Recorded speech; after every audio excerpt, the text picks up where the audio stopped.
Bapa di surga, kami percaya akan kebenaran-Mu. Dan kebenaran itu adalah pribadi Tuhan Yesus sendiri. Dan pada mulanya adalah firman.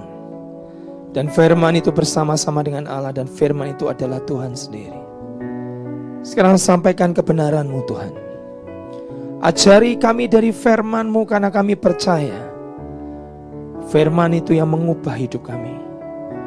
Kau hanya ucapkan sepatah kata dalam hidup kami dan semuanya akan berubah.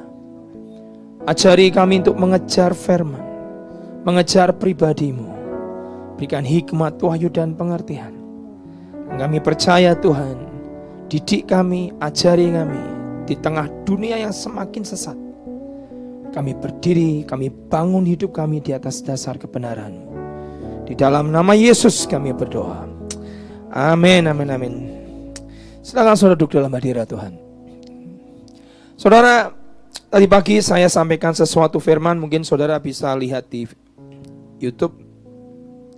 Saya nggak akan sampaikan firman yang sama, tapi satu perkataan yang saya ingin sampaikan kemanapun saya pergi hari ini, saya selalu bicara kepada anak-anak Tuhan hari ini. Saudara lihat di YouTube, bisa dengar khotbah, segala macam khotbah dari siapapun. Tanpa saudara pernah bisa ngerti di balik motifnya apa. Setiap pengajaran yang saudara dengarkan. Kenapa Alkitab berkata hati-hati dengan guru-guru palsu dan nabi-nabi palsu. Alkitab berkata cuma dua kategori jawatan ini yang Tuhan berkata. Guru, karena guru itu mengajar, dan nabi. Karena nabi itu menentukan masa depan. Ke depan akan terjadi ini, ke depan akan terjadi ini. Itu hati-hati.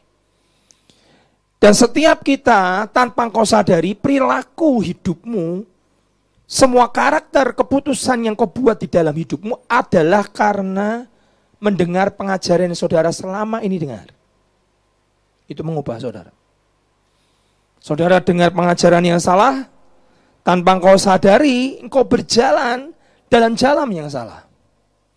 Dari pengajaran yang saudara dengar. Karena saudara percaya, saudara mengimani, dan saudara melakukan.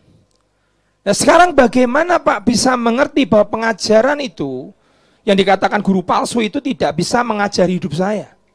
Karena Alkitab berkata, aku mengirim engkau domba di tengah-tengah serigala. Banyak sekali pengajaran-pengajaran yang kita nggak bisa detek. Sampai menunggu buahnya dulu baru bisa ketahuan. Alkitab cuma berkata dari buahnya kau akan kenal mereka. Kalau hamba Tuhan itu ketahuan hidupnya, buah hidupnya seperti apa, sudah. Itu buah. Selesai buat saya. Nah, sekarang bagaimana Pak caranya kalau saya nggak ngerti, tapi ngerti bahwa pengajaran ini benar atau pengajaran ini salah. Hari ini saya beberapa waktu yang lalu staf saya itu khotbah di devotion. Dia tuh kasih judul khotbah menurut saya cukup aneh dan unik, padahal nggak pernah khotbah dia. Dia seorang kameramen. Dia devotion, dia mengucapkan satu firman dan dia kasih judul bagus, Tuhan yang baru. Saya waktu dengar kaget, ini agak sesat sedikit nih orang. Tuhan yang baru. Apa itu Tuhan yang baru? Saudara semua di sini saya tanya, siapa yang di sini nggak punya HP? Semua punya kan? Itu Tuhan saudara yang baru. Cari jodoh buka Google. Cari alamat buka Google. Cari makan buka Google. Cari kafe buka Google. Cari Tuhan buka Google. Betul nggak? Sekarang siapa yang bawa Alkitab buku? Buka Google kan? Tuhan yang baru. Kalau ini Pak, Tuhannya enak Pak, cepat pencet langsung keluar. Kalau Tuhan yang kita sembah tanpa kau sadari, lama. Sehari nggak dijawab, kehendak Tuhan dalam hidup saya apa? 2 hari nggak dijawab, 3 hari nggak, sebulan kah belum tentu dijawab. Kalau saya cari kehendak Tuhan, saya harus doa puasa, saya harus menguduskan diri, saya harus menyucikan diri. Tuhan yang baru tinggal pencet Pak, keluar. Betul nggak? Kita sedang digeser ke sana. Lah kalau hamba Tuhan itu sumbernya Google, cialat. Sudah tahu? Saya nggak anti Google. Tapi Google itu semua informasi masuk. Gear masalah apa? Ini, cek. Sumbernya apa? Google.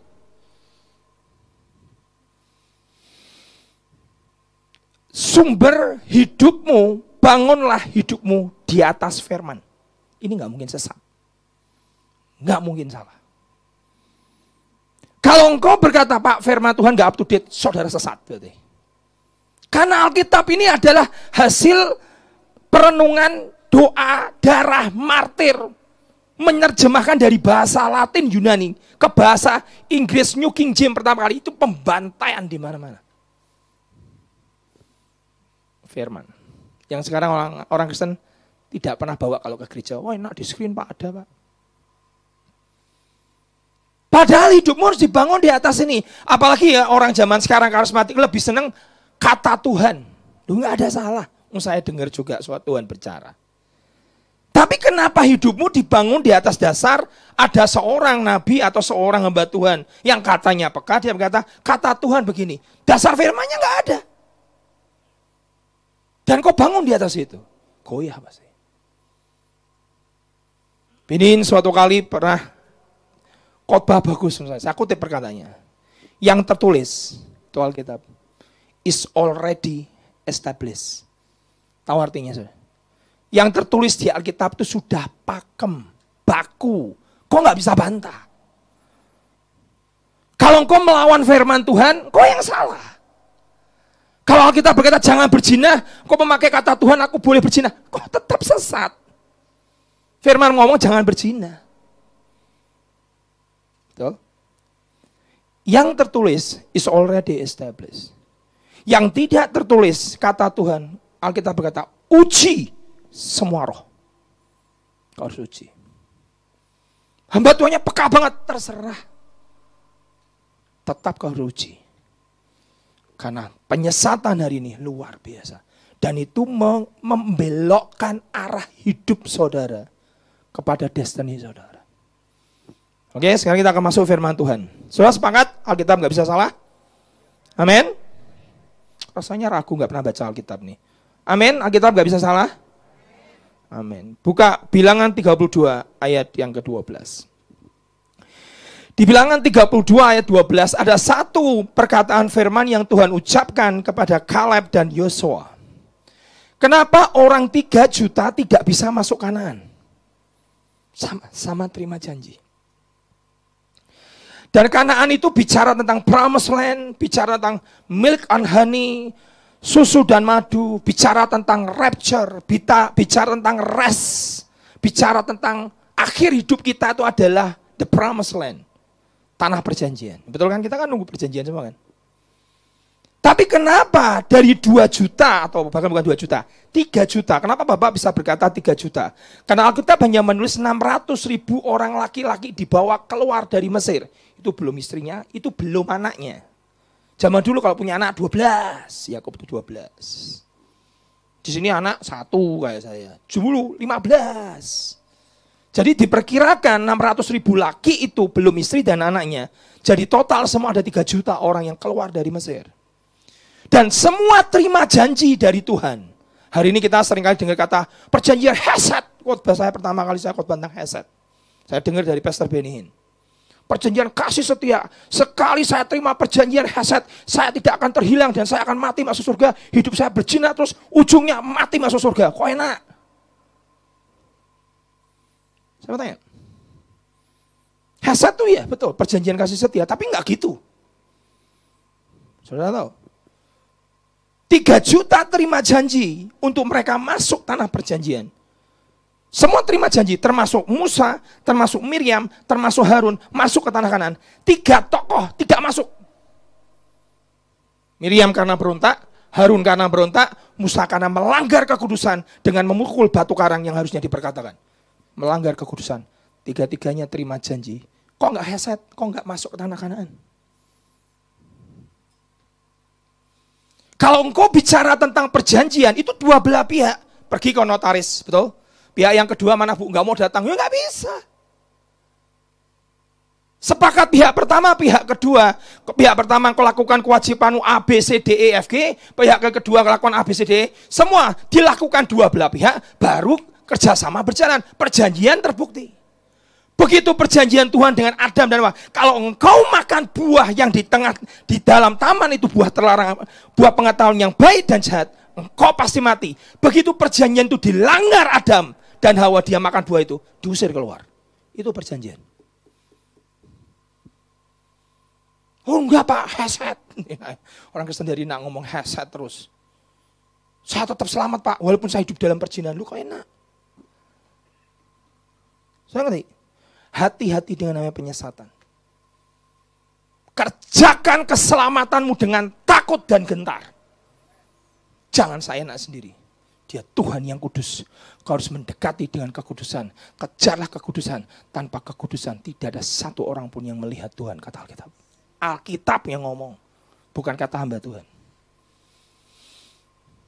Jadi hari ini Hyper Grace, pengajaran tentang Hyper Grace sudah masuk ke seluruh gereja, terutama karismatik. Hidup di mimbar dan hidup di bawah mimbar beda. Pemain musik WL termasuk yang khotbah beda. Dia ngomong seni seperti malaikat, di bawah hidupnya kayak orang dunia. Kemarin teman saya pulang dari sertifikasi untuk mendapat lisensi menjadi pelatih bola. Salah satu pengajarnya adalah orang Korea. Dan dia berkata begini, kenapa Korea hari ini anak mudanya terhilang? Saya cukup kaget dia waktu cerita. Hampir 60%, 70% anak muda di Korea hari ini tidak mau ikut Yesus, mereka ateis. Padahal negara itu dibangun dengan sebuah revival yang luar biasa. Kalau saudara lihat orang-orang tua di Korea yang zaman sekarang, saya pernah ikut Pak Petrus Agung di Korea, yang tua-tua, yang generasi yang Bu Elizabeth model saya ke atas saya sedikit aja, itu kalau udah wow, katawan, apinya, passionnya gila-gila. Yang muda, kelempus, K-pop, yeah.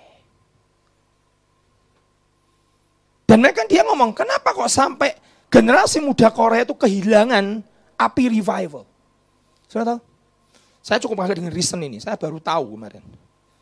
Alasannya satu, yang ngomong di mimbar berbeda pada saat di bawah. Tidak jadi contoh, jadi sandungan. Banyak hamba Tuhan khotbah di mimbar diurapi luar biasa, tapi hidupnya jadi sandungan. Akhirnya mereka berkata memutuskan, alah ngapain ikut Tuhan-Tuhanan, lebih baik aku ke dunia. Kita ini saudara harus menjadi cermin Kristus dalam hidup kita. Satu-satunya Tuhan yang menghendaki kekudusan di dalam semua agama itu cuma orang Kristen. Be holy because I am holy. Tuhan cuma ngomong begitu. Hendaklah kau kudus karena Tuhanmu itu kudus. Kau gak bisa bantah. Kau gak bisa korting 5% Tuhan. Hendaklah engkau sempurna karena Bapamu di surga adalah sempurna. Orang Kristen berdalih, mana ada orang sempurna? Kesempurnaan itu milik Tuhan. Berdalih lagi, Alkitab yang ngomong loh, hendaklah engkau sempurna. Sempurna itu engkau transform. Semakin kau dekat dengan Bapamu transform, berubah, terus berubah menjadi sempurna seperti Bapamu di surga. Amin. Sekarang pertanyaannya Pak, kok 3 juta gak bisa masuk Kanaan? Ada satu kata yang Tuhan ajari saya, luar biasa. Lihat baik-baik. Dari 3 juta ada 2 orang yang hanya masuk, namanya Kaleb dan Yosua. Lihat ayat ini. Kecuali, yang boleh masuk cuma kecuali Kaleb bin Yefune. Nama Kaleb artinya anjing. Betul? Yang kedua, orang Kenas itu. Dan Yosua bin Nun. Oke? Sebab keduanya mengikut Tuhan. Lihat ayat ini. Dengan sepenuh hatinya. Kata ini kunci. Engkau mau masuk perjanjian. Engkau mau masuk rapture. Nanti Tuhan Yesus menjemput engkau di awan-awan. Ikut Tuhan dengan sepenuh hati. Kau gak bisa ikut Tuhan kakimu satu di dunia. Itu gak sepenuh hati. Setengah. Kau gak bisa ikut Tuhan masih utang gak mau bayar. Gak bisa. Kau gak bisa ikut Tuhan mecah belah gereja. Gak bisa. Sepenuh hati. Saya nggak bisa kasih contoh nih. Saudara kalau ada air, diisi air mineral yang putih bersih, dituangkan sampai blueber, itu namanya penuh. Pertanyaan saya, kalau Alkitab berkata sepenuh hati, saudara pernah naik pesawat nggak? Tiba-tiba naik pesawat, Pak, saya pengen ke toilet. Saya lihat sign. Vakansi. Occupy. Ditulis occupy. Warna merah. Artinya di kamar mandi ada orangnya. Artinya di dalam kamar mandi kalau ada kata occupy, terisi. Penuh. Ada somebody. Jangan kamu dobrak, ngamuk nanti di dalam. Lu siapa? Oh, tak pikir occupy itu artinya adalah silakan masuk. Lu ngawur kamu. Terpenuhi, ada isinya. Nah, sekarang pertanyaan saya. Hatimu itu isinya apa? Masalah? Dosa? Kejinahan? Pemberontakan? Kemarahan? Tidak mengampuni? Kebencian? Penuh, Pak. Dengar baik-baik. Tuhan gak bisa masuk. Dia cari jemaat. Dia cari pribadi yang for they have wholly follow the law. Karena mereka sudah mengikuti Tuhan dengan sepenuh hati. All out. Nggak nanggung-nanggung. Air diisi yang putih, terus warnanya putih, penuh. Kalau air diisi, gelas diisi air cuma separuh, ini nggak penuh. Masih ada rongga yang kosong. Kok nggak bisa ikut Tuhan? Masih ada rongga yang kosong. Hati ini penuh. Siapa isinya? Yesus. Orang seringkali bertanya begini, Pak, di surga itu kan nggak ada dosa, betul? Lucifer kok jatuh? Bukankah dia penghulu malaikat surga, malaikat penyembah, Archangel, Mikael, panglima, Rafael, malaikat penyembuh, Gabriel, malaikat diutus, satunya Archangel bernama Lucifer. Surga kan gak ada dosa. Dosa belum tercipta. Kok bisa jatuh? Saya tanya sama saudara. Ini jawaban susah. Banyak pendeta gak bisa jawab. Pak Engki, saya kira mungkin jawaban saya mungkin gak bisa lah. Dari saya belajar studi dan segala macam. Sudah tahu? Di saat Lucifer itu memandang wajah Bapa, penuh hatinya. Dengan siapa? Dengan Tuhan. Dia tidak pernah salah. Pada saat dia terus memandang wajah Bapa, sinar kemuliaan Bapa itu memancar dalam hidupnya. Setiap kali dia bergerak, mengalunkan musik tarian, the anointed kerub malaikat yang diurapi, berjalan di atas gunung-gunung Allah. The perfect in beauty. Bahasa Indonesia berkata, ciptaan Tuhan yang sempurna. Itu Lucifer. Sangat diurapi. Seluruh alat musik katanya itu nempel di tubuhnya. Dia Archangel malaikat penghulu. Bahkan Mikael pun waktu menghardik, dia tidak berani memakai kata-kata yang kasar. Karena apa? Anointed, bekas malaikat kerub yang diurapi. Kok bisa tiba-tiba dia jatuh dalam dosa? Kitab Yesaya berkata, dia meninggikan diri dan ingin menjadi seperti Allah. Perhatikan. Hidupmu, kalau fokusmu sudah tidak lagi sepenuhnya Tuhan, tapi dirimu, kau lihat, aku nih keren ya. Bisa nyembah. Tadi pagi saya cerita. Ada seorang gadis, setiap kali nyembah hadirat Tuhan turun luar biasa. Nyembah hadirat Tuhan luar biasa. Ketemu Oma, non suaramu bagus, cakep, keren, hadirat Tuhan turun. Thank you Oma. Dengan merendah hati berkata itu. Minggu kedua nyembah, hadirat Tuhan turun. Kamu cantik, perfect suaramu, hadirat Tuhan luar biasa. Thank you Opa. Terus tiap minggu dipuji. Ini yang hatinya penuh dengan Tuhan. Dan bisa membawa Tuhan hadiratnya turun. Tiba-tiba hati yang penuh geser. Dia nikmati. Aku ini luar biasa ya. Sudah tahu? Ragi itu barang kecil dimasukkan dalam adonan roti, betul? Tapi kamir semua. Kesombongan itu cuma satu titik. Dia nikmati, wah keren. Tiba-tiba pagi itu hamba Tuhan, pendetanya diberitahu Tuhan, bicara pada WL itu. WL-mu, apa Tuhan? Kalau enggak WL, pemain, penari lah itu bicara ke dia. Penyembahanmu, kekejian di mata. Wah enggak bisa Tuhan. Aku ngomong begini pasti dia murtad tinggalkan Tuhan. Sampaikan. Disampaikan singkat cerita, nak maaf tadi pagi Tuhan ngomong. Penyembahanmu, kekejian di mata Tuhan. Sudah muntap.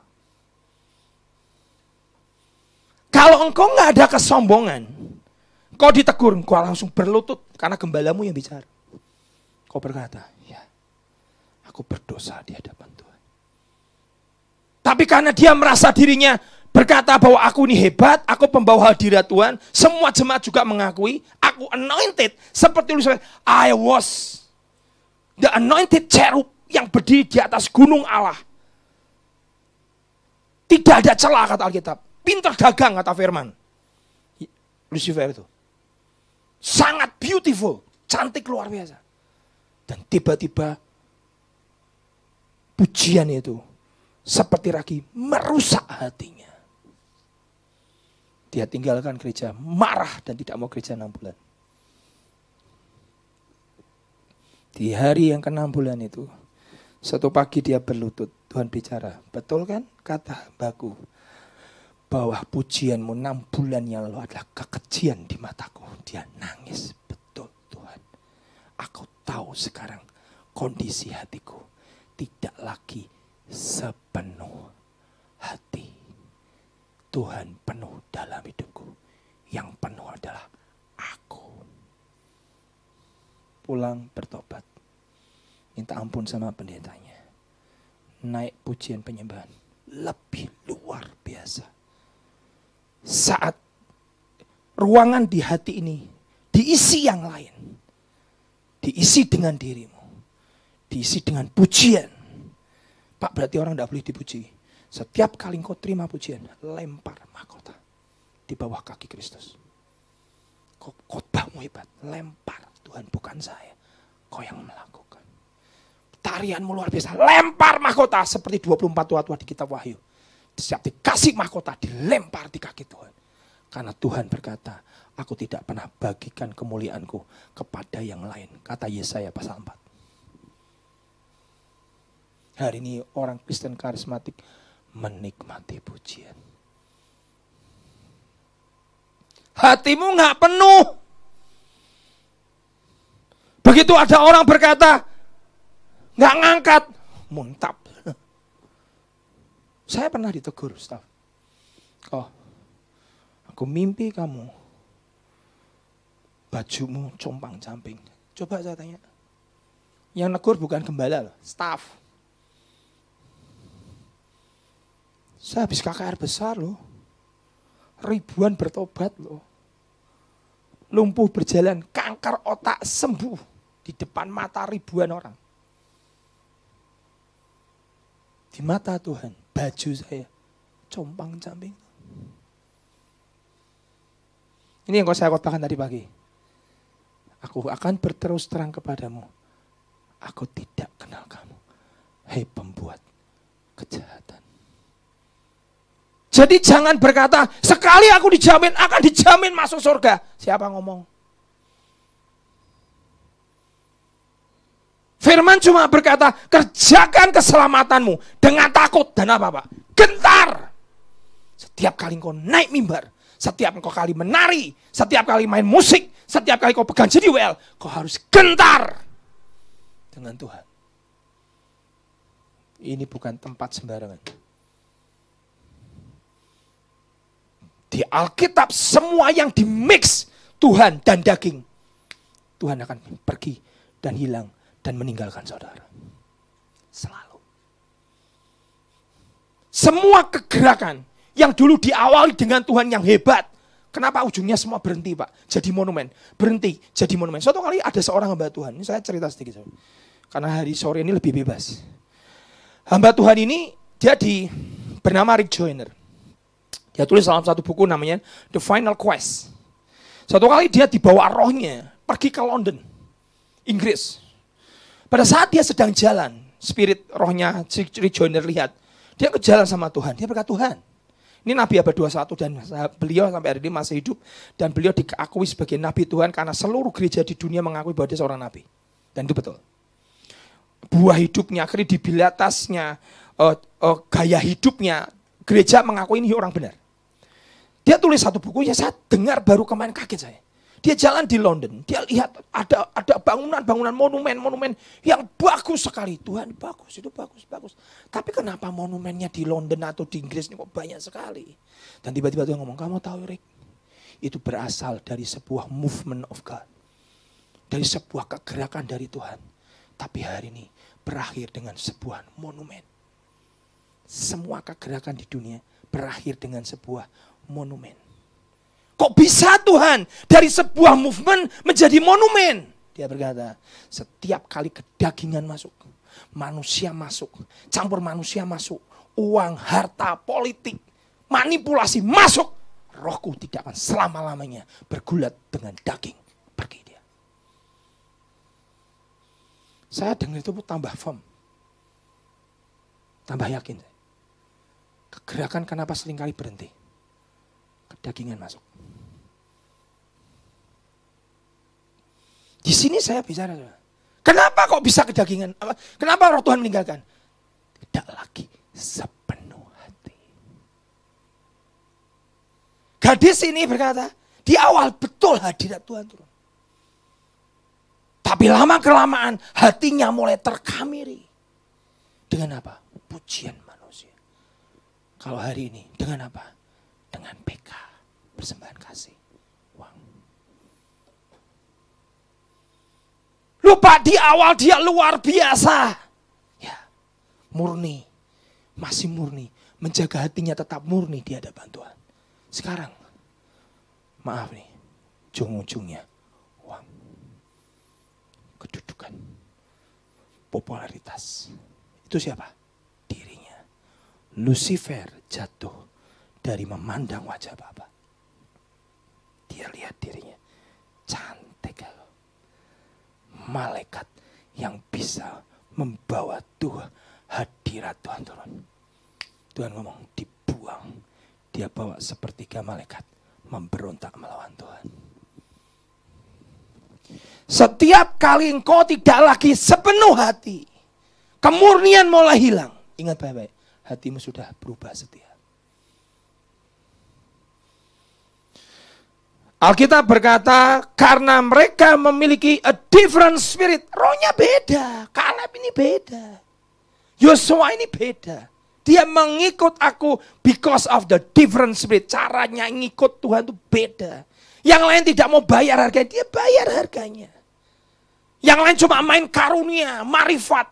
Ini orang nggak pakai main karunia, tapi dia bayar, dia berdoa berjam-jam, dia tunggu aku, dia ikut aku dengan segenap hatinya. Ikut Tuhan, nggak ada yang instan, nggak ada karbitan. Tuhan cinta proses. Sampai zaman sekarang, walaupun masa percepatan, tetap ada proses. Nggak ada karbit, saya nggak mau karbit. Semua buah yang dikarbit rasanya enak? Enggak enak.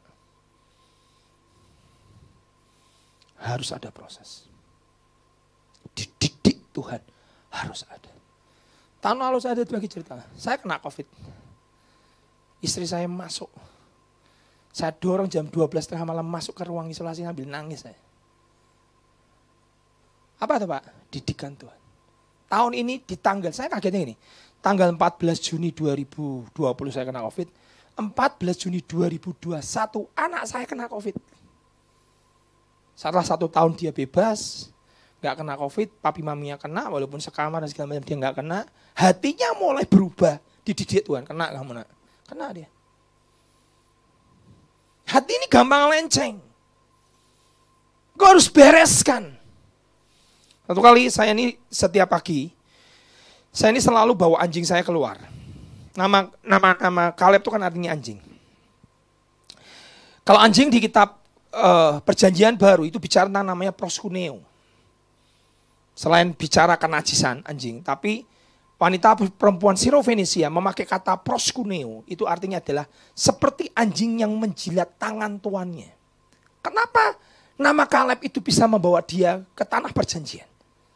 Saudara tahu, ada satu sifat anjing. Saya itu punya anjing saya Labrador. Rumpunnya Golden Retriever tapi berbulu pendek. Pagi saya bawa, pokoknya saya sudah devotion dari entah jam 3, entah setengah 4 lah jam 4. Saya sudah sembahyang, berdoa dan segala macam sampai jam 6. Dam! Begitu jam 6 selesai langsung saya ambil anjing saya buka pintu, saya jalan pakai celana pendek, saya jalan langsung putar ke kompleks. Saya bawa tali. Satu kali saya lihat anjing liar di depan rumah saya. Karena saya kasihan, saya suka nonton film anjing. Saya lihat anjing liar tuh kasihan, tak belikan dog food. Yang harganya lebih murah daripada dog food anjing saya. Saya belikan, tak taruh depan rumah dimakan. Pagi makan, anjing saya pokok pagi makan, sore makan, dia tak kasih. Tapi dengan dog food, kadang saya kasih punya anjing saya. Dia makan. Satu kali pagi, setelah 2 hari saya beli makan, hari yang ketiga, pada saat saya mau keluar dari jam 6, tiba-tiba anjing liar itu udah nunggu di depan saya. Warnanya putih. Kita lihat, ini anjing kok nungguin saya. Dia berdiri di situ. Saya keluar, langsung main sama anjing saya. Dia main, anjing saya tapi kan tak saya pegang. Saya kasih list lehernya. Saya jalan, yang saya kaget dulu. Ini anjing liar menggelar karpet merah saya. Maksudnya gimana Pak? Itu anjing kayak sweeping jalan buat saya. Setiap kali ada kucing, dikejar sama naik pohon, kejar kucing sampai ketangkap. Dikejar kucingnya. Terus dia balik lagi, lari sana, lari depan saya, lari depan sini. Perjalanan saya kan cukup jauh, muter komplek kan cukup jauh. Sepanjang jalannya saya mau datangin, dia ini anjing putih liar ini langsung buka jalan buat saya.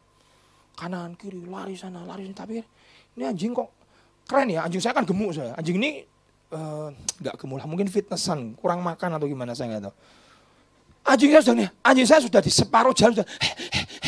Ini anjing nggak, ini lari sana lari sini kok nggak capek-capek saya lihat nih anjing liar nih. Saudara sampai akhirnya saya pulang di depan rumah saya. Dia berhenti, saya kasih minum, anjing saya kasih minum, saya lihat ini anjing setia banget. Terus setelah itu dia pergi. Hari keempat, datang lagi depan rumah saya jam 6 pagi. Kak bos, selamat pagi. Saya buka pintu saya jalan lagi sama anjing saya. Buka karpet merah lagi buat saya. Jalan lagi. Pagi malam dia di depan rumahnya. Gak cuma karena minta maaf, dia mau bilang terima kasih. Saya buka Instagram, saya baca ada sebuah artikel bagus. Artikel itu ngomong gini. Buat seekor anjing pada saat dia diberi makan. Dia berkata begini. Mungkin anjing itu adalah kayak anjing saya tuh yang saya pelihara atau anjing yang liar yang saya kasih makan. Buat saya dia adalah bagian dari hidup saya. Part of my life. Jadi saya kasih makan, saya punya anjing hari ini tidur sama saya di kamar walaupun dia di lantai, saya dia kasur, dia tidur di bawah. Saya kasih kasur kecil, dia tidur situ, kasih handuk buat selimut buat dia tidur situ. Dia adalah bagian dari hidup saya. Saya main, senang, bahagia dengan anjing saya, sama anjing liar saya kasih makan. Buat saya ini adalah hanya sebagian hidup saya. Tapi waktu saya baca artikel ini dia berkata, tapi buat anjing, begitu dia engkau kasih makan, kau bukan part of your life. Dia berkata, engkau adalah his whole life. Buat anjing, pada saat engkau kasih makan, ada artikel berkata nih, anjing kau kasih makan 3 hari, dia akan mengingat engkau selama 3 tahun.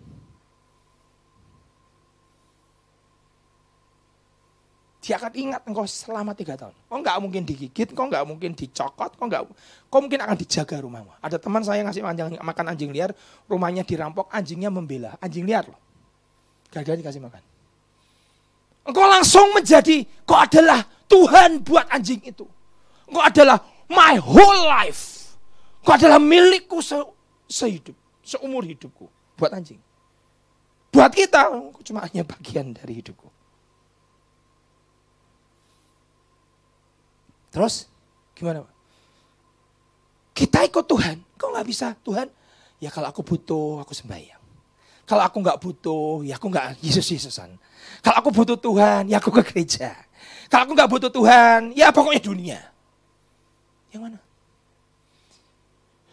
Tuhan menjadi whole your life. Tanpa Tuhan, kata Yohanes berkata, aku tidak dapat berbuat apa-apa. Ataukah Tuhan adalah part of your life? sebagian dari hidup. Anjing dikasih makan, coba 3 hari kasih makan aja. Pagi sore kasih makan. Kok akan dijaga dia minimal 3 tahun. Saudara kasih makan manusia 3 tahun. Ini survei Instagram. 3 hari engkau akan dilupakan manusia. Jahat ya manusia. Serius nih yang ngomong Instagram. Survei dari para dog lover. Kau kasih makan anjing 3 hari. 3 tahun kau akan diingat. Kau kasih makan manusia 3 tahun. Cuma 3 hari kamu diingat. Tuhan, saudara, ikut Tuhan. Jangan a part of your life. Oh ini, Tuhan ya sekarang kan Kristen ben ketok apik itu. Pelayanan beri kalian bagus, jangan. Kau harus berkata, you my whole, you are my world. Tuhan kau adalah hidupku, nafasku, selku. Tanpa engkau, aku tidak dapat berbuat apa-apa. Itu yang akhirnya membuat Kaleb dan Yosua dia masuk dalam perjanjian. Orang yang kedua yang saya lihat adalah Rut. Rut 1 pasal 1 ayat 16 dan 17. Tolong keluarkan ayatnya. Rut pasal 1 ayat 16 dan 17. Tetapi kata Rut, janganlah desak aku meninggalkan engkau dan pulang dengan tidak mengikuti engkau. Rut diusir sama mertuanya, pergilah dah Rut, sudahlah. Suamimu sudah mati, anakku laki sudah mati, Mahlon dan kalian sudah mati. Dia sudah mati, sudah dibunuh oleh Tuhan mungkin. Sudah kamu pulang aja ke bangsamu, kamu orang Moab, kamu tidak usah ngikuti aku. Naomi, aku bangkrut, aku sudah miskin, aku tidak punya apa-apa, kamu jangan ikut aku. Anjing itu kalau bosnya kaya, dia tetap ikut. Bosnya bangkrut, ngemper di pinggir jalan, di jembatan, ikut dah anjing. Tetap ikut, itu anjing. Karena kau adalah whole his life, kau adalah Tuhan buat anjing itu. Dia akan jagai saudara. Yang suka anjing pasti tahu. Tidak ada kita pulang anjing itu langsung marah-marah. Lu kenapa pulang bos? Gak ada. Saudara pulang, kau kasih makan tiap hari. Langsung ekornya begini. Pik, pik, pik, pik. Lihat saudara. Dia mandang, dia akan panik. Saya kalau pagi ya bangun jam 3, jam 4 sama si anjing saya namanya Lala. Dia di bawah gitu. Sepanjang saya berdoa, dia tuh tatap aja saya terus. 3 jam, 2 jam. Ngeliatin saya terus.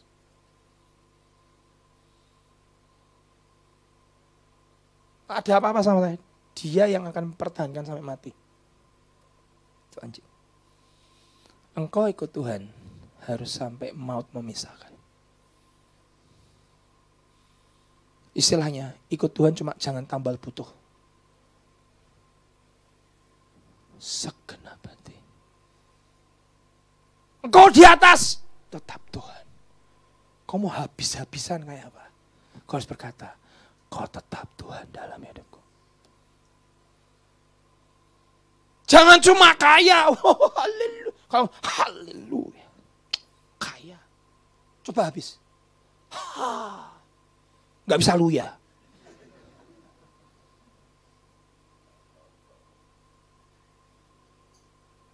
Kalau hanya jadi bagian dari hidupmu, kau hanya separuh. Ikut Tuhan karena suka. Duka, gunung ya, lembah. Nih Tuhan, lembah tidak. Soalnya ingat ya. Di Alkitab tuh tafsiran rapture sebelum aniaya tuh ada. Tapi di Alkitab juga tertulis bahwa rapture muncul setelah aniaya tuh ada juga loh. Mana yang benar Pak? Nanti kita lihat yang mana yang benar.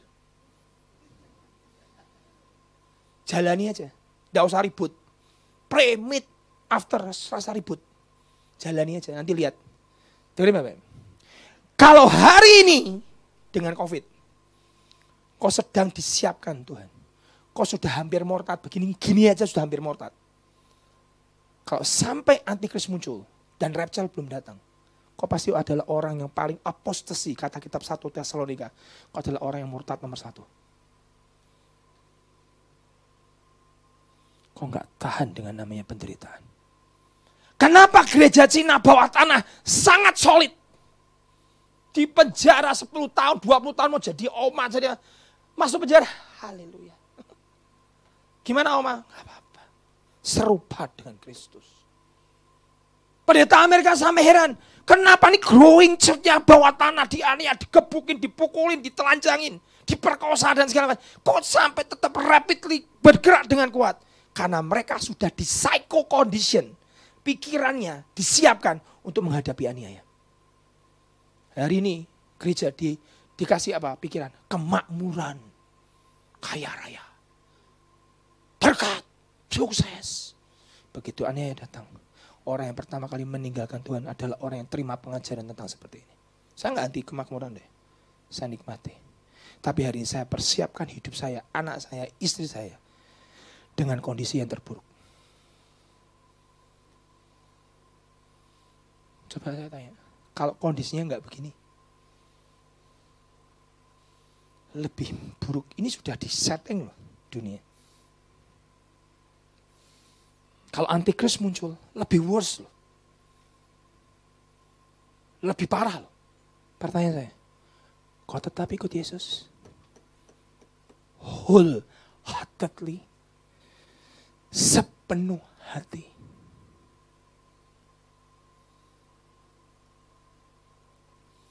Gereja Amerika pergi survei ke Cina. Tanya sama semua jemaat gereja bawah tanah. Kalian kok tahan menghadapi aneh dengan siksaan seperti itu kejam. Komunis itu siksaan paling ngeri itu komunis. Sama Roma zaman Yesus. Itu siksaan paling terngeri. Kok kamu tahan? Mereka cerita. Kami sudah dipersiapkan untuk menghadapi aniaya. Sudah dipersiapkan. Saudara, kau harus seperti Rut berkata, jangan suruh aku tinggalkan engkau. Dan pulang dan tidak mengikuti engkau. Dan Rut berkata, 1:16-17. Sebab kemana engkau pergi, ke situ jugalah aku pergi. Dan di mana engkau bermalam, di situ jugalah aku bermalam. Bangsamu adalah bangsaku. Allahmu yang kejam itu adalah Allahku. Di mana engkau mati, aku pun mati di sana. Dan di sanalah aku dikubur. Beginilah firman Tuhan menghukum aku. Bahkan lebih lagi daripada itu. Jika sesuatu apapun memisahkan aku dari engkau mertuaku. Selain maut.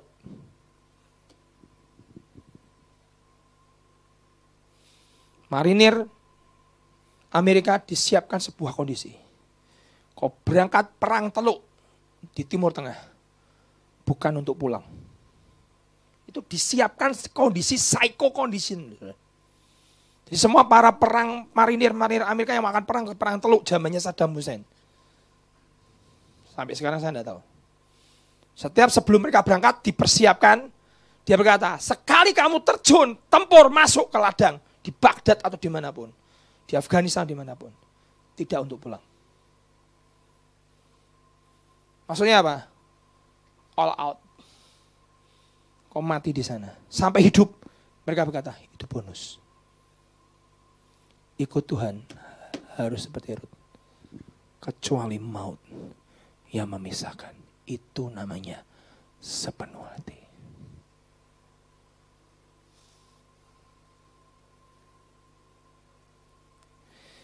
Rut adalah orang yang sampai Tuhan harus berkata, karakter ini harus ada dalam diri Tuhan Yesus. Padahal dia orang Moab, lahir dari bapak kawin sama anak, lahirlah keturunan Moab. Dari Moab lahirlah Rut. Yang Raja Daud berkata, keturunan Moab tidak boleh masuk bait Allah karena najis. Tiba-tiba gara-gara perkataan, jikalau apapun yang memisahkan aku dan engkau, Naomi, selain maut, aku enggak akan tinggalkan kau. Loyal. Tuhan berkata, ini harus jadi nenek moyangnya Tuhan Yesus. Kita ikut Tuhan, jangan cuma mau enak. Kau harus siapkan hidupmu dalam keadaan kondisi seterburuk apapun dunia ini terjadi. Kau harus berkata, sekali Yesus Hanya maut yang bisa memisahkan. Tetap Yesus. Kayak sumpahnya suami istri itu. Kalau menikah, hanya maut yang memisahkan. Sambil nangis, saat kita begitu geger, rana maut-mautan, bubar. Bubar sudah. Dulu kalau janji nikah, kamu mesti nangis-nangis. Dalam suka ataupun duka, hanya maut yang bisa memisahkan. Begitu geger rumah tangga, rasa maut-mautan Pak, rasa wis dewi-dewi.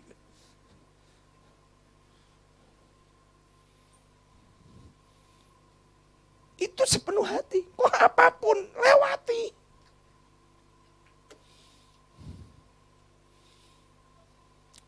Ingat, 3 juta. Yang masuk cuma 2. Musa, Miriam, dan Harun ikut tidak masuk. Padahal juga terima perjanjian. Hari ini suka ngomong, aku dijamin, ya oke. Tapi kerjakan dengan takut dan gentar. Jangan seenak udeli dewi, kata orang Jawa. Lucifer kehilangan jadi penyembah. Fokusnya bukan Tuhan, tapi dirinya. Aku, diriku. Saya, beta, gua. Myself, I, me, mine. Begitu fokusnya dirimu, kau jatuh. 1 titik. Yeskiel 28 ayat 2. Karena engkau menjadi tinggi hati dan berkata, aku adalah Allah. Ini Lucifer. Tadi pagi saya berkata, tinggi hati adalah awal kehancuran. Kesombongan adalah awal kejatuhan. Jangan sombong. Kalau sudah tidak mau mendengarkan omongan siapapun, hati-hati. Sombong. Karena engkau menjadi tinggi hati, Yeskiel 28 ayat 2. Menjadi tinggi hati dan berkata, aku adalah Allah, aku duduk di tahta Allah, di tengah-tengah lautan manusia. Padahal engkau adalah manusia, bukanlah Allah. Walaupun hatimu menempatkan diri sama dengan Allah. Begitu aku ini bertahta di hatimu, bahaya. Galatia 5 ayat 20 berkata apa? Aku hidup bukan diriku lagi, tapi Kristus yang hidup di dalam aku. Dan hidup yang kuhidupi sekarang di dalam Kristus adalah hidup untuk anak Allah. Hati ini harus penuh dengan Tuhan. Jangan penuh dengan aku, egois, selfish, kelompokku, gerejaku. No. Harus Tuhan, kerajaan Tuhan, dan kebenarannya. Ada seorang penulis lagu, suatu kali saudara, ada seorang penulis lagu yang sangat terkenal. Saudara, saya nyanyi lagunya, saudara tahu, ini orang bule. Tiba-tiba di Instagram, di Facebook dia buat sebuah statementnya cukup mengganggu saya dan cukup mengganggu dunia kekristenan. Lagunya terkenal banget. Banyak lagu-lagu yang diciptakan oleh seorang penulis lagu ini. Dan tiba-tiba dia berkata, aku hari ini tidak lagi Yesus-Yesusan, aku tidak lagi Kristen-Kristenan. Saya cari tahu kenapa sih ini orang dari hebat, penulis lagu yang sangat diurapi, menjadi berkat seluruh dunia, tiba-tiba berkata, nggak usah Yesus. Nggak kenal siapa dia. Aku hari ini tinggalkan iman Kristenku. Cuma masalah simple. Doanya nggak dijawab. Istrinya sakit atau apa nggak dijawab. Mungkin meninggal. Apa. Dia tinggalkan Tuhan. Kenapa? Ikut Tuhan itu hanya cari untung. Selama Tuhan masih menjawab doaku, kaulah Tuhan dalam hidupku. Begitu doaku tidak dijawab, yang datang adalah penderitaan dan masalah. Kau bukan Tuhan, tapi aku yang jadi Tuhan dalam hidupku. Dia tinggalkan Tuhan, dunia kekristenan geger dan ribut dan ramai. Satu kali ada seorang istri gembala. Istri gembala ini sangat mengasihi suaminya. Dan istri gembala ini sejujurnya cantik. Ini orang luar ya, bukan orang Indonesia. Cantik. Dia tinggalkan pekerjaan yang bagus demi untuk melayani bersama dengan suaminya masuk ke daerah yang sulit daerah pedalaman. Dia harus tinggalkan semua pekerjaannya yang sangat bagus. Dan dia harus tinggalkan tas brandednya. Sehingga ada yang salah dengan tas branded. Dia harus tinggalkan semua barang-barang mewahnya. Hanya demi melayani bersama dengan suaminya. Pergi masuk ke dalam ladang pelayanan. Di hari pertama pada saat dia sudah melewati selama setahun, 2 tahun, 3 tahun. Gak masalah. Si istri gembala ini sangat berdedikasi dan dia tetap mengikuti suaminya. Sampai suatu kali dia sedang, ini yang ngomong adalah seorang hamba Tuhan terkenal di Amerika. Dia lihat sebuah penglihatan. Suatu kali istri penggembala ini lagi menyisir rambutnya dan dia sedang make up. Gak ada yang salah dengan nyisir rambut dan make up. Tiba-tiba hamba Tuhan ini lihat ada monyet itu, setan monyet itu nempel di pundaknya. Dan berbisik, kamu itu cantik. Masa secantik kamu cuma jadi istri gembala? Tinggal di daerah susah. Kamu tuh layak dapat tas yang mahal. Minimal 100 juta. 50 juta. Tasmu lihat sekarang butut. Wajah dengan secantik artis Hollywood begini kok. Makeup kok barang murah. Dia langsung kebaskan. Bahasanya kita kebaskan. Memang betul, saya nggak salah dengan bahasa itu. Bahasanya orang kita kan, kita kebaskan. Betul, kebaskan. Dia langsung kebas. Setan lu kunyuk, pergi dalam nama Yesus. Memang itu monyet, saudara. Dia nggak bisa lihat. Pergi dalam nama Yesus. Hari kedua, lagi make up lagi. Sederhana lah. Sisir rambut lagi. Si monyet kecil datang lagi. Gak worth it. Ikut suamimu dengan menderita. Lihat temanmu. Tasnya sekali tenteng. CM. 100 juta. Tasmu. Aduh. Pasar. Misalnya. Dia mulai apa? Kebaskan. Di aliran kita. Kebaskan dalam nama Yesus. Pergi kau setan. Terus tuh berjalan. Terus. Berjalan. Dan dia bisa usir itu. Tapi dengar baik-baik. Suatu hari. Saya nggak tahu tuh waktu cukup berapa lama, saya nggak tahu. Tapi cukup lama. Suatu hari. Kondisi hatinya tidak lagi penuh. Dengan Tuhan. Datanglah setan monyet. Bener kan kataku? Harusnya kamu kan layak terima perlakuan sebagai seorang putri. Suamimu belikan pakaian aja gak bisa. Padahal dengan gampang kamu dapat pakai pakaian branded. Dan semua perusahaan besar akan memberikan baju kepadamu. Kamu hanya goyang kanan, goyang kiri. Kamu terima semuanya. Karena kau cantik. Tiba-tiba ada satu titik yang setan masukkan tuh. Masuk kemana? Pikiran. Dengarin baik-baik. Anak-anak Tuhan. The battleground kita. Peperangan terbesar kita di mana? Pikiran. Ini adalah enter gate. Pintu gerbang masuknya semua yang jahat dan yang baik. Di mana? Pikiran. Dari ngebaskan, dari disuruh setannya pergi. Tiba-tiba dia begini. Benar juga ya. Aku kenapa harus menderita seperti ini? Aku kenapa harus hidup susah-susah seperti ini? Sudah tahu apa yang terjadi? Dia renungin. Kalau aku seandainya jadi artis Hollywood, aku naik mobil bagus, rumahku mewah, diperlakukan seperti seorang putri. Semua perusahaan-perusahaan besar akan mengejar aku. Aku tidak perlu menderita seperti ini. Dari hari ke hari, direnungkan, di-entertain. Cuma satu titik hitam dimasukkan ke pikiran. Mulai direnungkan, masuk di hatinya. Menguasai seluruh hatinya. Dan dia buat tulisan, cerai sama suaminya. Tinggalkan suaminya, packing barangnya, ambil kopernya. Dia tinggalkan suaminya yang seorang hamba Tuhan. Jadi siapa? Artis Hollywood.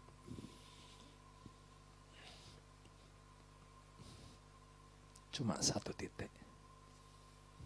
Sudah pernah lihat air yang dikasih tinta satu titik? Tes. Nyebar. Lama-lama jadi hitam. jangan anggap enteng. Ikut Tuhan sepenuh hati. Poin saya yang nomor 2. Saya tutup dengan poin yang kedua. Apa yang membuat orang Israel tidak bisa masuk Kanaan? Kita baca bersama Lukas 17 ayat yang ke-32. Tolong dikeluarkan dulu ayatnya. Saya tunggu ayatnya. Kita mau baca bersama-sama. Apa yang membuat orang Israel 3 juta hanya 2 orang. Bahkan Musa, Miriam dan Harun pun tidak bisa masuk. Ayatnya pendek. Termasuk salah satu ayat yang terpendek. Lukas 17 ayat 32. Tolong dikecilkan, kelihatan enggak itu? Alkitab saya jelas. Kata-katanya cuma ingat. Simple, 1 kalimat. Ingatlah akan istri Lot. Hubungannya apa? Sudah tahu tentang cerita istri Lot? Kenapa Lukas 17:32 berkata, ingatlah akan istri Lot. Malaikat berkata, Sodom dan Gomora terlalu terlalu jahat di mata Tuhan. Dosa LGBT di sana, sodomi di sana, lesbian di sana, aborsi di sana, dosa keserakan, semua yang maksiat. Bahasa maksiat, saya cari kata itu susah tadi. Yang maksiat ada di Sodom dan Gomora. Dan teriakan mereka sampai ke surga dan Tuhan berkata, judgment harus turun. Makanya jangan cuma ngomong Tuhan baik. Kalau namanya murka turun itu turun karena apa? Karena dosa. Saya harus tahu loh. Jangan bilang aborsi tidak apa-apa. Siapa bilang? Murka bisa turun loh.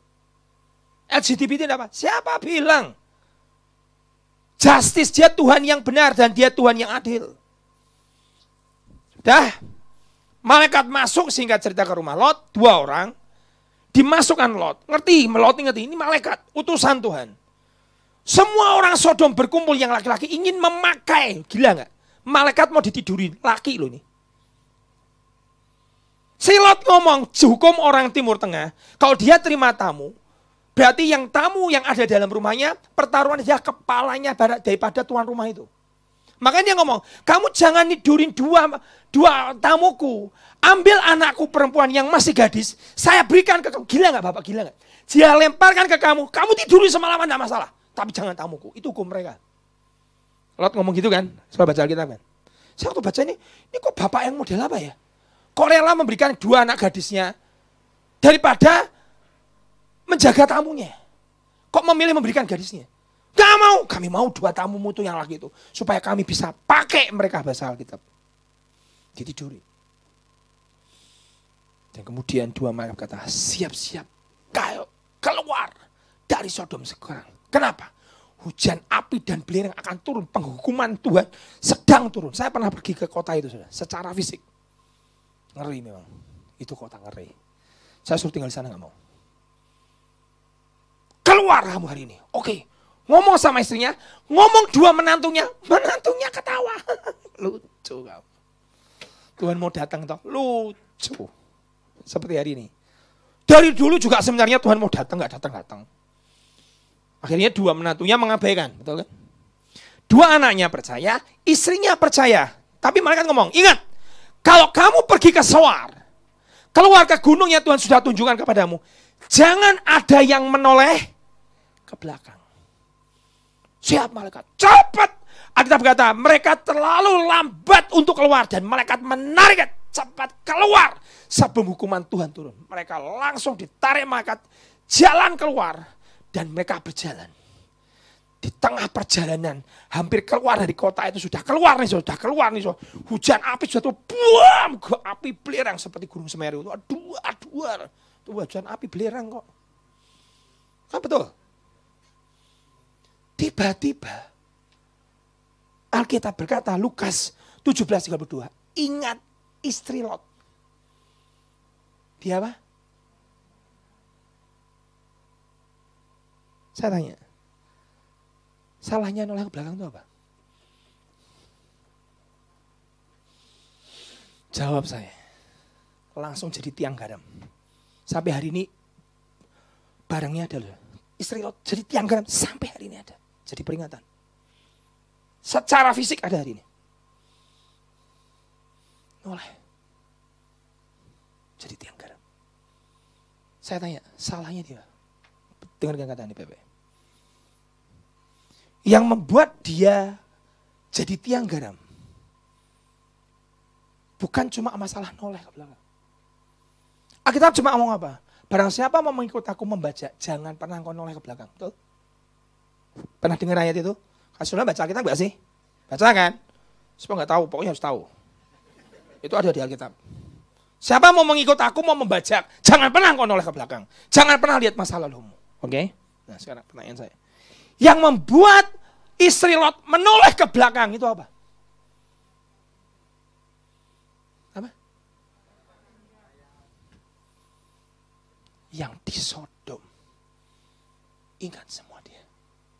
Kekayaan, kenikmatan, dosa, perzinahan, uang, semua di sana. Dia ingat. Dia toleh ke belakang. Terus perhatikan baik-baik. Dia keluar dari Sodom. Sodom di hatinya keluar enggak? Enggak keluar. Dengarin baik-baik. 3 juta keluar dari Mesir. Betul? Perjalanan 40 tahun harusnya cuma 11 hari. Betul kan? Israel tuh masuk Kanaan sejujurnya cuma butuh 11 hari. Gara-gara ngomel sampai 10. Najis Tuhan berkata, bibirmu najis. Kamu ngomel 10, muter 40 tahun. Selama 40 tahun berputar-putar dihabiskan 3 juta habis tinggal 2. Semua yang lahirnya Mesir mati semua. Buat Tuhan mengeluarkan engkau secara fisik dari Mesir, keluar dari Mesir ke Kanaan, itu gampang. Keluarkan saudara dari dunia yang gelap menuju terang yang ajaib, gampang. Sejak engkau dari hidupmu yang lama, terima Tuhan Yesus, gampang. Yang susah, dengerin baik-baik, membuat 3 juta gak masuk Kanaan, kecuali 2 orang. Mengeluarkan Mesir di dalam hati. Baca Alkitab, celah Mesir di hati mereka tidak bisa hilang. Makanya Tuhan ngomong apa? Sunat hatimu. Saya waktu dengar cerita ini, wah iya ya. Kau ikut Tuhan, badanmu sudah enggak di dunia, sudah enggak di nightclub, sudah enggak berzina. Hatimu tetap di sana, enggak masuk. Istri Lot, badannya keluar Sodom. Sodom di hatinya tidak keluar. Jelas? Kau ikut Tuhan, kita masuk tanah perjanjian. Rapture. Kalau kau masih ngingat-ngingat masa lalumu, dosamu, enak ya zaman dulu. Mesir masih ada di hatimu. Kau gak akan masuk Kanaan. Ayat terakhir. Matius 5 ayat 27, 28 dan 29. Tolong keluarkan dulu ayat ini. Saya ingin tunjukkan ini, saya kasih kesaksian, setelah itu saya tutup. Matius 5 ayat yang ke-27. Ini sudah jam berapa nih? Kok masih jam 5.42. Selesai jam berapa, Bu? Sampai selesai atau bebas? Loh, gembalanya Bu Elizabeth, saya tanya sama Bu Gembala tuh ya, kok saudara. Jam 6. Oke. Saya harus nurut ya, dia pemimpinnya di sini kok. Saya kan dimanapun saya masuk cari otoritas di atas saya gitu kan. Jadi saya anak udel gitu. Oke, supaya saya selesai jam 6 dengerin. Ini kisah kesaksian ini bagus Bapak. Matius 5:27, udah keluar ya, dengerin Bapak. Baca Alkitab, dengerin Bapak. Kamu telah mendengar firman, jangan berzina. Tuhan Yesus yang ngomong nih. Karena di kitab Matius. Oke. Tetapi aku berkata kepadamu, setiap orang yang memandang perempuan serta menginginkannya sudah berzina dengan dia di mana? Di hatinya. Hukum yang Taurat berkata jangan berzina. Tuhan Yesus punya hukum yang lebih tinggi. Kamu nggak perlu fisik. Kamu mandang dia, kamu nafsu di hatimu, kamu menginginkan dalam hatimu, kamu sudah berzina di dalam hatimu. Fisik dan hati sami mawon.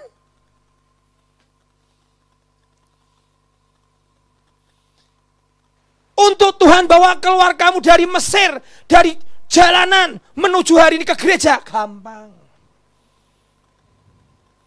Tapi membuat sifat karakter Mesirmu yang lama keluar dari sini, susahnya minta ampun. Celah Mesir, 3 juta nggak masuk.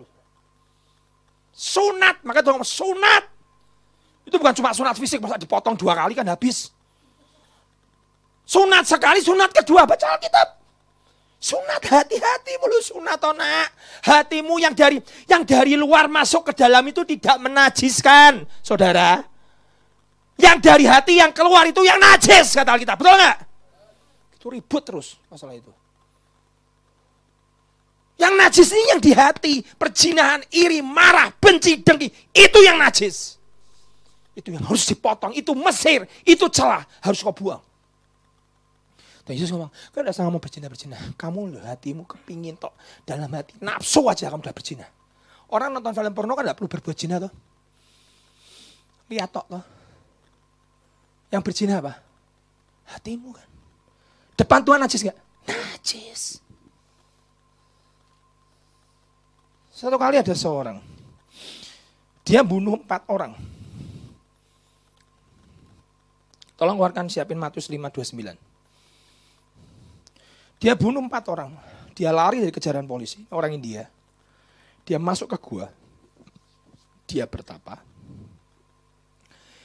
Dia hukum tangannya yang kanan yang membunuh. Itu membunuh 4 orang. Dia bertapa di situ. Dia menghukum tangannya yang membunuh. Dia angkat selama 30 tahun. Begini. Tidak pernah diturunkan. Dia hukum tangannya. Sampai ngelok. Soalnya kalau angkat tangan begini terus. Lama-lama ngelok. Soalnya buka di Google itu banyak tuh. Ada contoh-contoh orang yang bertapa yang angkat tangan, satu tangan diangkat terus. Sampai akhirnya ngunci. Gak bisa diturunkan. Ngunci terus kurus kering. Tinggal tulang-tulang dan kulit. Dia hidup. Dia masih makan dan segala macam pakai tangan kirinya. Tapi tangan kanannya dihukum sama dia. Suatu kali legendaris bernama si jubah kuning. Sandu Sundar Singh. Datang ketemu masuk dalam gua ketemu orang. Pak, bapak tangannya kenapa bertapa seperti itu? Ini tanganku pernah bunuh 4 orang dan aku hukum supaya aku tidak membunuh orang lagi. Oh, sampai begitu ya Pak? Iya. Ini tanganku jahat nih dulu membunuh orang. Aku hukum. Sudah 30 tahun aku angkat seperti ini dan sekarang sudah ngunci. Gak bisa aku turunkan. Terus kemudian Pak ada Tuhan Yesus. Yang tidak perlu kamu secara fisik tapi di hatimu kamu sudah berzina. Begitu dia sebut nama Tuhan Yesus. Si pertapa ini berdiri ngamuk. Ini orang India. Ngamuk. Kamu jangan sebut nama itu.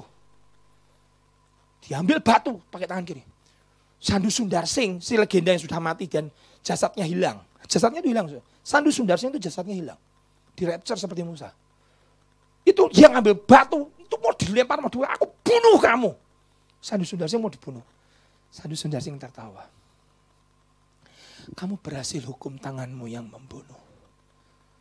Tapi hatimu yang ingin membunuh tidak pernah berhasil. Engkau potong roh pembunuhan di hatimu. Betul nggak? Yang Tuhan lihat itu bukan cuma fisik. Hati ini sumber segala sesuatu. Kamu boleh pakai jubah. Saya nggak larang. Saya punya jubah di rumah. Tapi dia lihat hatimu. Kamu boleh pakai jubah bagus, tapi hatimu bisa busuk. Betul nggak?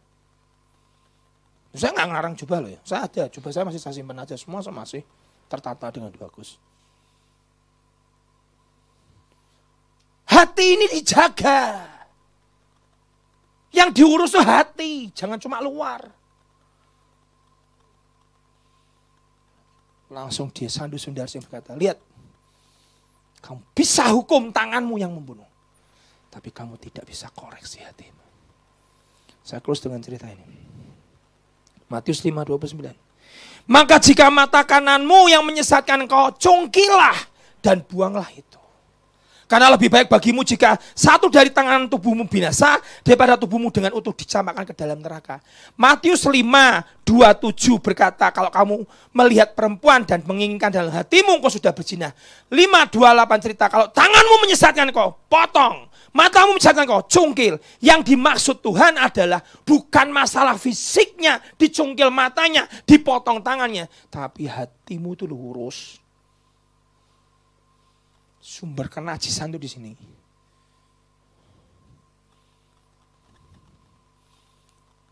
Divaksin takut. Karena najis. Siapa bilang najis? Saya vaksin.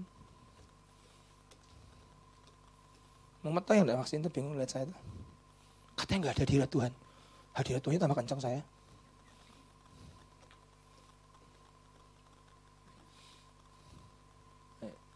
Dari luar tidak bisa menajiskan. Dari dalam yang keluar. Alkitab yang menajiskan. Boleh anti, tapi hatinya penuh perzinahan. Penuh marah, iri, benci. Tuhan lihat, najis hatimu. Manipulasi. Politik. Hati ini loh, kembali kepada kemurnian. Jangan cuma ngurusi fisik.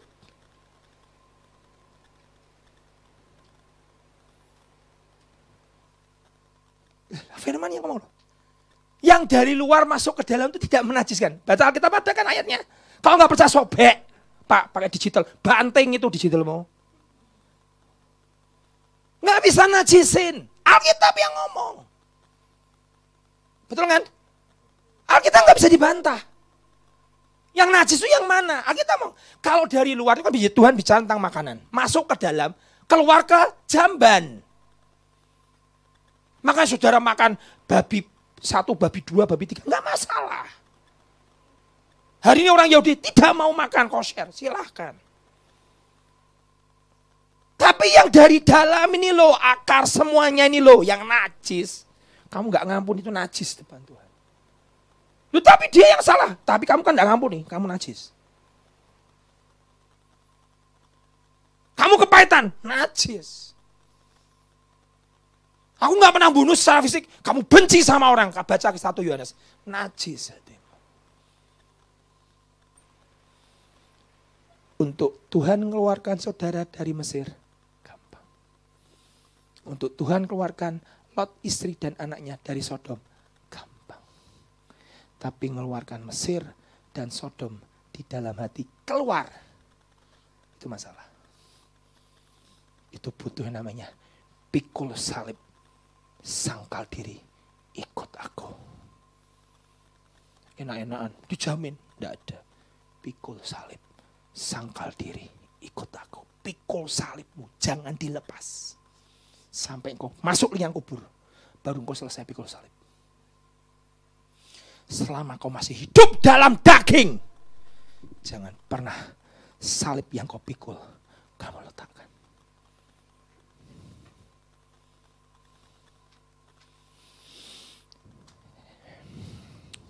Kurang 1 menit. Bukan, kurang 8 menit. Berapa sih? Oh, masih kurang 8 menit kok. Tenang aja. Saya tutup dengan kesaksian ini. Ada seorang pertapa dengan murid-muridnya lagi berkumpul. Si guru berkata, kita mau camp 4 hari. Ya guru. Mereka diajari bertapa. Mereka tidak boleh menyentuh wanita.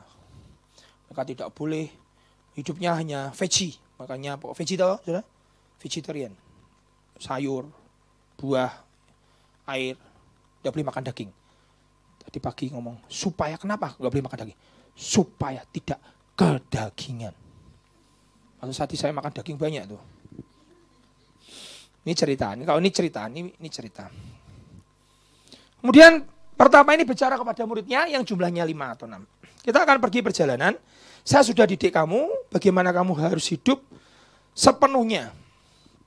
Tidak boleh menajiskan diri dengan apapun. Termasuk dengan wanita. Siap. Bapak Pertapa, kami murid-muridmu siap. Dan mereka mulai mengadakan perjalanan. Di dalam perjalanan itu tiba-tiba di pinggir sungai yang dalamnya seperutnya daripada Pertapa ini, ada seorang wanita di situ. Bukan sedang mandi, saudara. Pikirannya jangan ngeres. Oke. Wanita itu mau nyebrang. Dia mau nyebrang, gak bisa. Si 5 muridnya karena sudah dididik dengan Taurat mazhab keras, aliran Paulus. Gak boleh lihat wanita. Mereka berlima, hei ada wanita.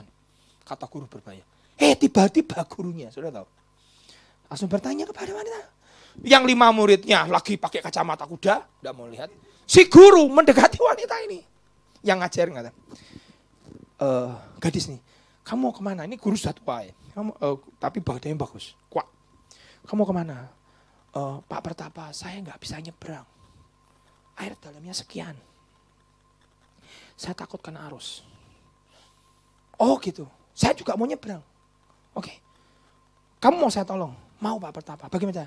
Saya gendong Pertapa lo. Gendong wanita lo. Muridnya 5. Mazhab keras. Ini gurunya gendong cewek. Digendong. Masuklah ke dalam air. Jam sudah segini. Dari belakang muridnya ribut. Si 5 murid langsung dari murid namanya mungkin Petrus, Yohanes, Yakobus, Lukas.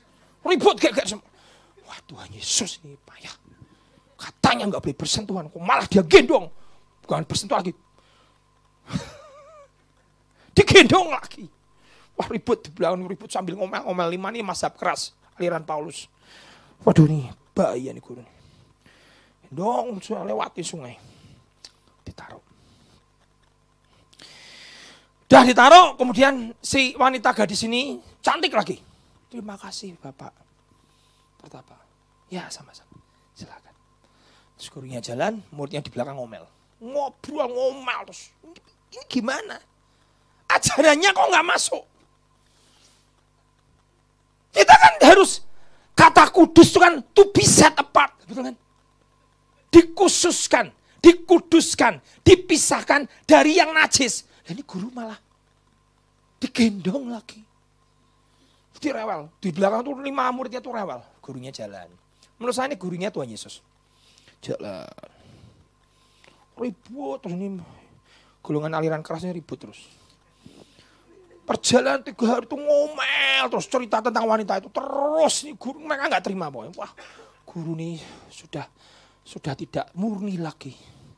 Hatinya tidak suci lagi. Guru ini sudah tidak benar. Sudah kan saudara? Sudah.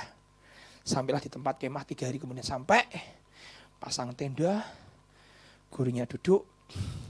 Sekarang kalian boleh bertanya. Saya tutup dengan cerita ini. Sudah selesai ini. Sudah jam 6 lebih nih. Selesai. Bagaimana Pak ceritanya? To be continue minggu depan ya? Tahun depan ya? Gimana Bu Elizabeth? To be continue tahun depan? Supaya penasaran mereka. Belum tahu ceritanya kan? No. Langsung melek semua. Pak, ceritakan tuh Pak. Ini kok kayak film. Udah jam 6 lebih 5 loh sudah itu jamnya. Tuh lihat itu. Jamnya sudah mengganggu saya. Kurang 3 menit ternyata. Itu jamnya salah itu. Dah gurunya duduk. Murid 5. Setelah perjalanan kita 3 hari. 3 malam. Apa yang ingin kau tanyakan sebelum kita berkemah?